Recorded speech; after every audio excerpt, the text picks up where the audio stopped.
Hey, Murfreesboro and Rutherford County. Hey, Happy New Year, and here is your Real Estate Market Minute. For this month, I figured we'd recap the past year of 2022 and look ahead to what we expect real estate locally to do here in this new year. 2022, it could be broken up into two different time periods, really. At the beginning of the year, we still had these super low interest rates, and so the market was still as hot as ever to start the year. Well, in March and April, that's when the Federal Reserve decided, hey, we have this inflation problem on our hands, and they raised interest rates. And when that correlated with mortgage rates, those went up obviously as well. Well, it felt to many home buyers that they no longer could really afford a home. Many still did buy, but it did get more expensive. And if you were selling a home, that meant you had to be even more strategic about pricing, marketing strategy than you ever anticipated you'd have to be. You can't just put a sign in the yard anymore and expect it to sell. So we're looking into 2023 now. We're settling into the norm of these higher interest rates, and people are still moving here, being transplanted here, and they're still buying houses. So if you need to sell, it's still a great time. But we do think that over the course of this year, we should start to see those interest rates trickle down a little bit. And if you bought at a higher interest rate, hey, that's all good. You could have a good opportunity to refinance later this year.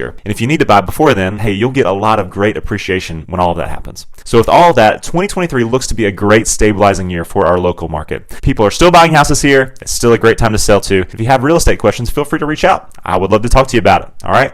Can't wait to hear from you.